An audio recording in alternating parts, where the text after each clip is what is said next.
ঢাকার দিয়াবাড়ির অস্থায়ী জেটিতে চলছে স্বপ্ন বোনার কাজ। দীর্ঘ প্রতীক্ষার পর ডিপোতে মেট্রো রেলের প্রথম কোচ নির্মাণ কাজের সার্বিক অগ্রগতি প্রায় ৬২%।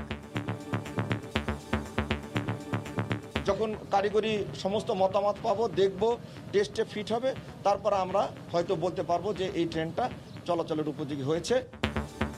চালু হলে বদলে যাবে রাজধানীর গণপরিবহন খাত। দ্রুততম সময়ে সবগুলোকে একীভূত করে একটি পূর্ণ চিত্র পাওয়ার একটা রোডম্যাপ যদি আমরা করতে পারি, নগরায়নে গণপরিবহন নিয়ে আর ভাবতে হবে না। দেখছিলেন প্রধান শিরোনাম, সন্ধ্যার সময় সঙ্গে আছি আমি তাজনীন হাসান। এবার অন্যান্য শীর্ষ সংবাদ। মহামারী শিখিয়েছে বিশ্বে একা চলার সুযোগ নেই, ভার্চুয়াল জলবায়ু সম্মেলনে প্রধানমন্ত্রী। পরিবেশ রক্ষায় $100 বিলিয়ন তহবিল নিশ্চিত সহ 4 দফা প্রস্তাব। রাশিয়ান টিকা স্পুটনিক 5 উৎপাদন হবে দেশে, মস্কো ঢাকা একমত। 24 ঘন্টায় দেশের মৃত্যু 98। চট্টগ্রামে ভ্রাম্যমাণ গাড়িতে নমুনা সংগ্রহ। বোরো মৌসুমে গত বছরের চেয়ে 1 লাখ টন কম খাদ্যশস্য কেনার লক্ষ্যমাত্রা সরকারের। 28 এপ্রিল থেকে সংগ্রহ শুরু। হাওরে 60% ফসল এখন কৃষকের ঘরে।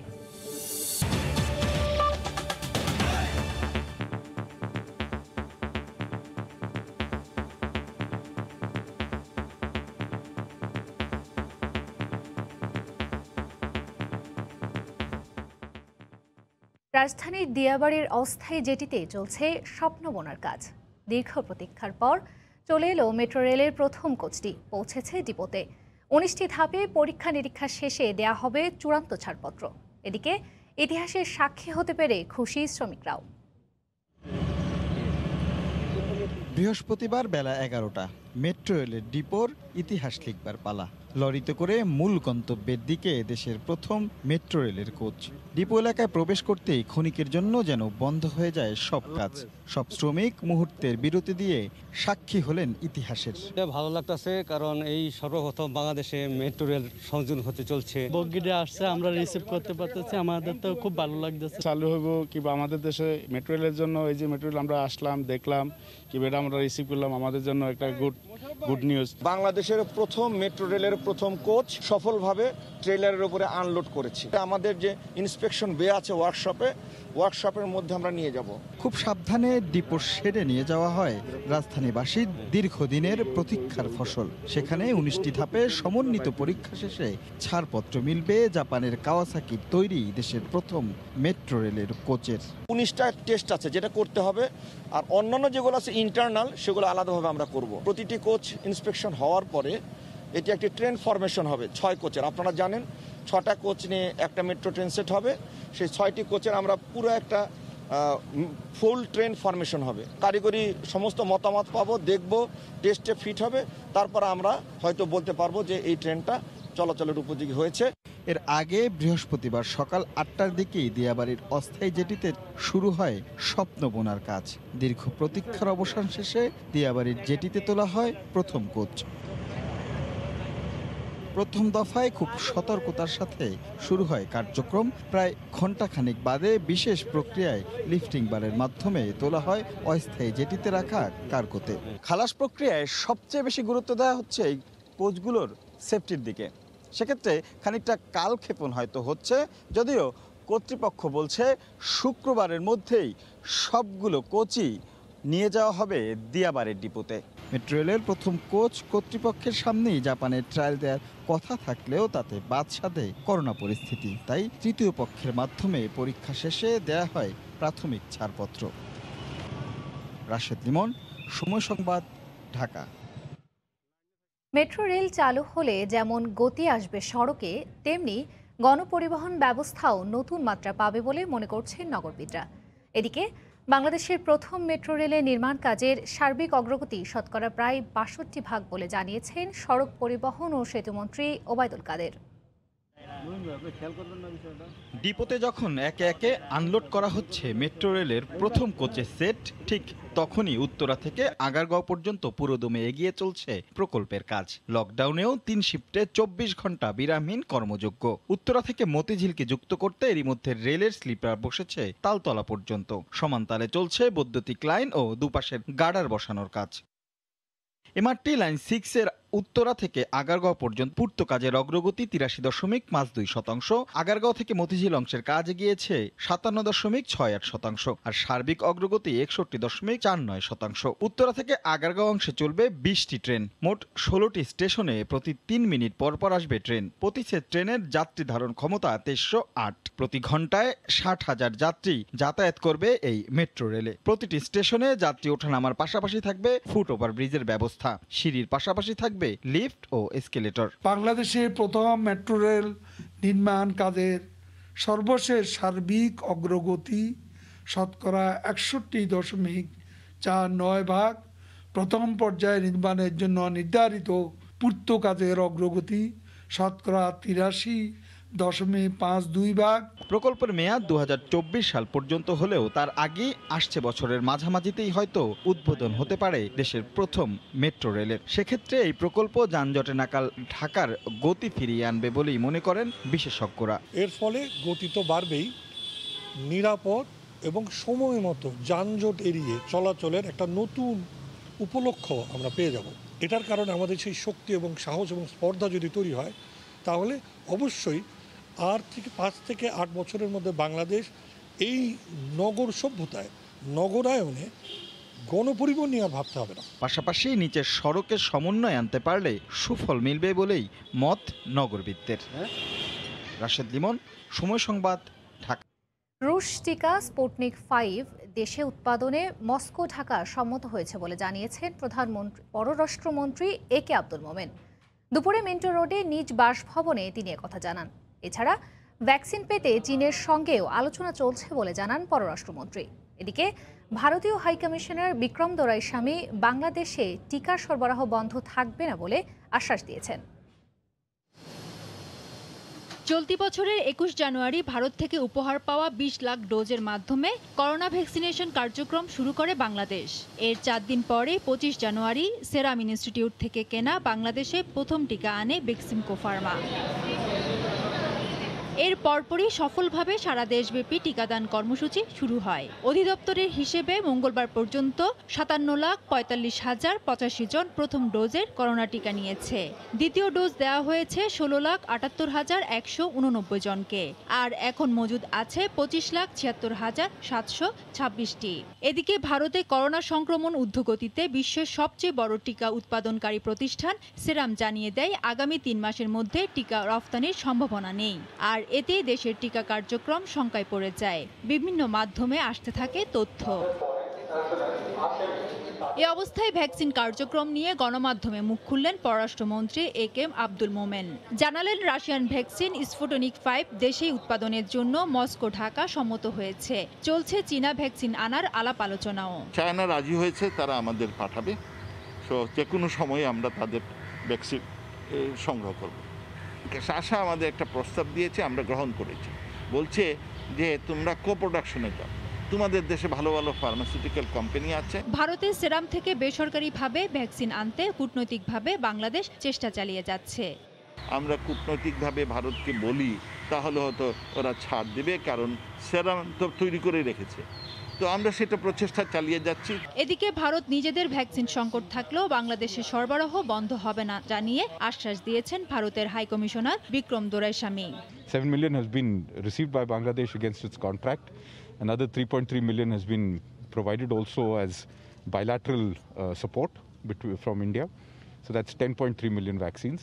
Let's see what best we can do to push so that Bangladesh's vaccination drive can continue also. So we're working on that. Ferdous লিপি, সময় সংবাদ, ঢাকা। দেশে একদিনে করোনায় মারা গেলেন আরও 98 জন, শনাক্ত হয়েছেন 4014 জন। এদিকে উদ্বোধনের 5 দিনেও মহাখালীর ডিএনসিসি ডেডিকেটেড কোভিড হাসপাতালে পূর্ণাঙ্গ সেবা চালু হয়নি। সিটি স্ক্যান, রক্ত পরীক্ষা, এক্স-রের মতো কোভিড রোগীদের জরুরি পরীক্ষাগুলো চালু না হওয়ায় ভোগান্তি পোহাতে হচ্ছে রোগীদের। হাসপাতাল পরিচালক জানালেন 2-1 দিনের মধ্যেই সমস্যার সমাধান হবে।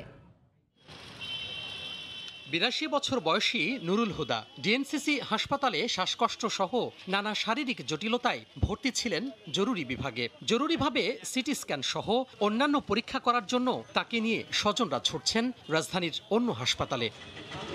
উদ্বোধনের 5 দিনেও মহাখালীর ডিএনসিসি ডেডিকেটেড কোভিড হাসপাতালে সিটি স্ক্যান, রক্তের পরীক্ষা, এক্স-রের মতো কোভিড রোগীদের জরুরি পরীক্ষাগুলো চালু না হওয়ায় বাড়ছে রোগীর ভোগান্তি।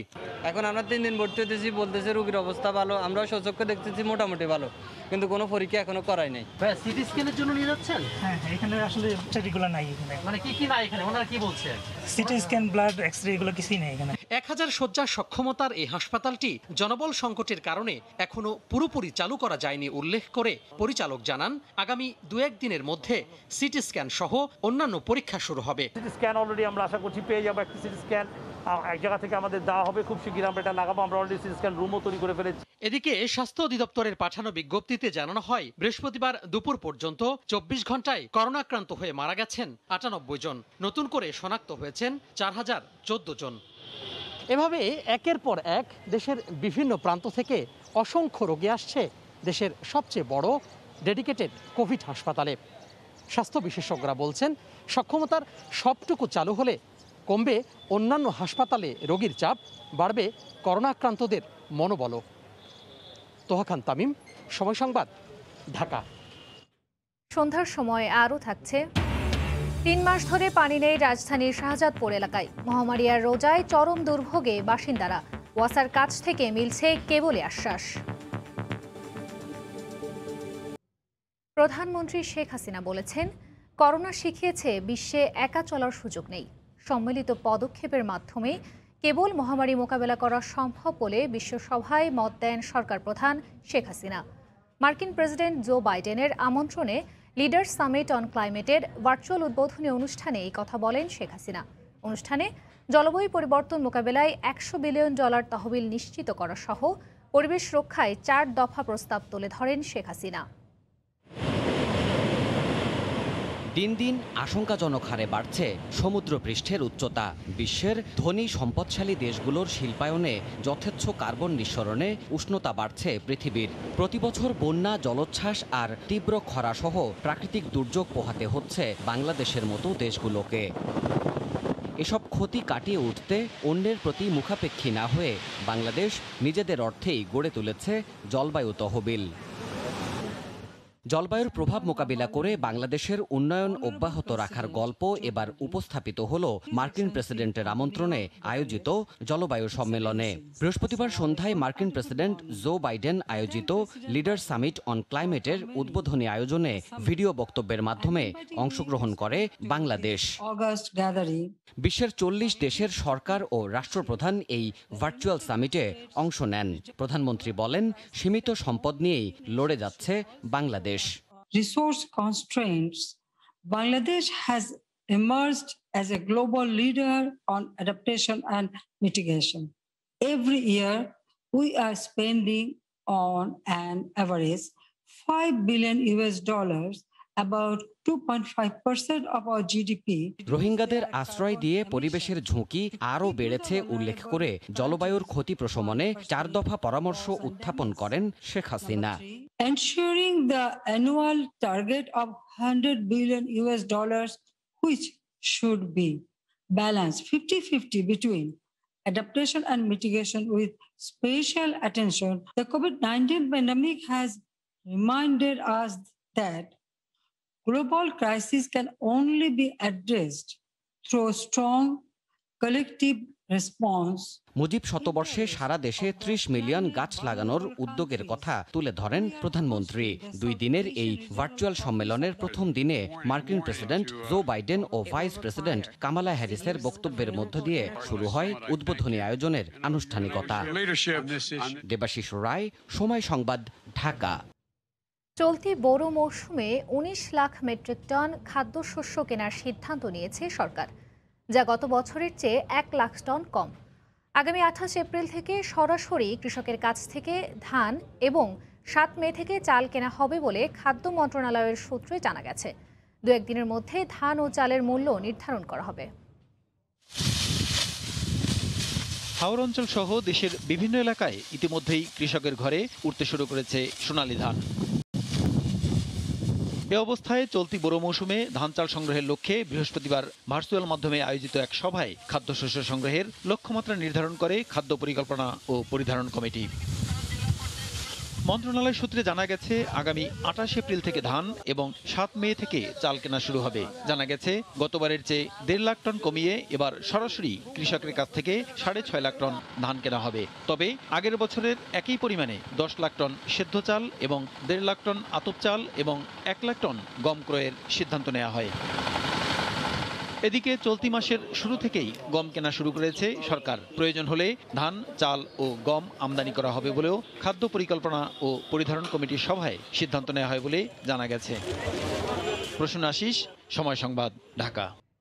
একদিকে লকডাউন, অন্যদিকে করোনা, তার উপর রমজান মাস। এমন অবস্থায় গত 3 মাস ধরে পানি পাচ্ছেন না রাজধানীর শাহজাদপুর এলাকার মানুষ। এই গরমে চরম দুর্ভোগে পড়েছেন এলাকাবাসী। ওয়াসা বলছে এরই মধ্যে সংকট সমাধানের কাজ শুরু হয়েছে। সাদাত রহমতুল্লাহ রিপোর্টে বিস্তারিত। দেশে করোনা মহামারী বা লকডাউন সবকিছু উপেক্ষিত পানির সংকটের কাছে। কয়েক লাখ মানুষের জন্য একটি মাত্র টিউবওয়েল, সেখান থেকে পানি সংগ্রহে এলাকাবাসীর ভিড়। বাড্ডা শাহজাদপুর এলাকায় পানি নেই ফেব্রুয়ারি থেকে এপ্রিল, এই 3 মাস ধরে। বারবার পানির জন্য আন্দোলন করে শুধুই মিলেছে আশ্বাস, বাস্তবে মেলেনি এক ফোঁটা পানিও। আমার আম্মা গত মাসে 27 তারিখে মারা গেছে, পানি কিনাই না দিয়া হে পানি দিয়ে গোসল তারা দিতে হয়েছে। এবাদত বন্দী পর্যন্ত করতে পারি না, গোসলও নাই, অজুও নাই। এক বালতি করে পানি 2 কলস করে মানুষের বাড়িতে আনি, খাওয়া দাওয়া করি, প্রায় 41 দিন পরই গোসল করছি। পানির এই সংকটে এক শ্রেণীর মানুষ পানি নিয়ে করছে বাণিজ্য। 30 টাকার পানির জার এখন বিক্রি হচ্ছে 50 টাকায়। এমন অবস্থায় স্থানীয়রা বলছেন ওয়াসার ভুতুরে বিলের খপ্পরে পড়ে পানি না পেয়েও গুনতে হচ্ছে বাড়তি টাকা। 2,000 টাকা বিল আসতো, এখন 5,000 4,000 এরকম আসে। যখন ক্রাইসিসটা হুট করে বেড়ে গেছে, তখন জারের পানি 20 টাকাটা 35 টাকা, 35 টাকাটা 45 টাকা। ওয়াসা বলছে গ্রীষ্মের এই সময়টায় কিছু এলাকায় পানির সংকট রয়েছে। সমস্যা সমাধানে বসানো হচ্ছে নতুন করে পানির পাম্প। বাগদা শাহজাদপুরটা আমি জানি, ওই টিউবওয়েলটা অলরেডি রিপ্লেস করা হয়ে যাচ্ছে। এটা সাময়িক একটা সমস্যা। পানি সংকট দেখা দিলে 16162 এই নম্বরে যোগাযোগ করা হলে দ্রুত ওই এলাকায় পানি পৌঁছে দেওয়ার আশ্বাস ওয়াসার। মহামারীর এই সময়টাতে পরিষ্কার পরিচ্ছন্ন থাকাটা জরুরি হলেও এই এলাকার মানুষ বলছেন গত 3 মাস ধরে নিত্যদিনের খাবার পানিটুকুই পাচ্ছেন না স্থানীয়রা। ফলে রমজানের সময়টাতে পানি সংকট সমাধানের জন্য ওয়াসাকে আরও দায়িত্বশীলের আহ্বান এলাকাবাসীর। সাদাত রহমতুল্লাহ, সময় সংবাদ, ঢাকা। রাজধানীতে চড়া সবজি বাজার। পরিবহনে চাঁদাবাজির কারণেই চড়া দামে বিক্রি হয় সবজি, এমন অভিযোগ ব্যবসায়ীদের। শুধু চাঁদাবাজি নয়, ফড়িয়া থেকে শুরু করে বিক্রেতা পর্যন্ত সবার অসততাও দায়ী বলে মত ক্রেতাদের। রাজধানীর কারাওয়ান বাজার ঢাকা শহরের সবজির অন্যতম যোগানদাতা। এই বাজার সারা দেশ থেকে সবজি আসে এখানে। বাজারের মধ্যে বাজার, পাইকারি আড়তের বাইরেই বিক্রি হয় খুচরা সবজি। আবার অনেকে কুড়িয়ে পাওয়া সবজি বা স্বল্প পুঁজি নিয়ে সবজি বিক্রি করে জীবিকা নির্বাহ করেন। তবে সবজি সরবরাহ কমতি নেই, তবুও চড়া সবজির দাম। দাম হলো বেশি, কারণ হলো ওদিক থেকে একটা ট্রাক যদি ঢোকে তাহলে আপনি 20,000, 15,000, 30,000 টাকা লাগে ট্রাক ঢুকতে। কাস্টমারও আসে না, যাও দুগার আসে কিনি, কাস্টমার নাই, বেচতে পারি না, পরে এই যে পছন্দের জায়গা। শুধু পরিবহনে চাঁদাবাজির কারণে কৃষক থেকে ভোক্তা পর্যায়ে দামের বিশাল ফারাক। বিক্রেতার এমন যুক্তি মানতে নারাজ ক্রেতা। বেগুনটা বগুড়ার থেকে কিনবেন আপনি হলো 15 টাকা করে, চাঁদাবাজি দিলেন আপনি 10 টাকায় হলো, এইখানে এসে কি আপনার হলো 100 টাকা হয়ে যাবে? মেন হলো ফরিয়া খায় বলতেছে, আমাদের কৃষক কিছুই পায় না। এই শসা কিনছি 50 টাকা করে, এটা তো আগে ছিল 30-40 টাকা। এদিকে লকডাউনের কারণে বিক্রি কমে যাওয়ায় বিপাকে স্বল্প পুঁজির সবজি বিক্রেতারাও। হ্যাঁ, বেগুন হতেছে মানে 25 টাকা হয়, তো ওটা বেগুনটা ওটার সাথে এটা দিয়ে দিলাম ফ্রি, যেন আমার মালটা চলে যাক না থাকে এইভাবে। বাজার দাম নিয়ন্ত্রণে উৎপাদক থেকে ভোক্তা পর্যায়ে তদারকির দাবি ক্রেতাদের। সানবীর রূপল, সময় সংবাদ, ঢাকা। এ পর্যায়ে শীর্ষ সংবাদ জানিয়ে দিচ্ছি আরেকবার। ঢাকার দিয়াবাড়ির ডিপোতে মেট্রো রেলের প্রথম কোচ। নির্মাণ কাজের সার্বিক অগ্রগতি প্রায় 62 ভাগ। চালু হলে বদলে যাবে রাজধানীর গণপরিবহন খাত। মহামারী শিখিয়েছে বিশ্বে একা চলার সুযোগ নেই। ভার্চুয়াল জলবায়ু সম্মেলনে প্রধানমন্ত্রী। পরিবেশ রক্ষায় $100 বিলিয়ন তহবিল নিশ্চিত সহ 4 দফা প্রস্তাব। এবং রাশিয়ার টিকা স্পুটনিক 5 উৎপাদন হবে দেশে। মস্কো ঢাকা একমত। 24 ঘন্টায় দেশে মৃত্যু 98। চট্টগ্রামে ভ্রাম্যমাণ গাড়িতে নমুনা সংগ্রহ। এই ছিল সন্ধ্যার সময়। সঙ্গে থাকুন সময়ের।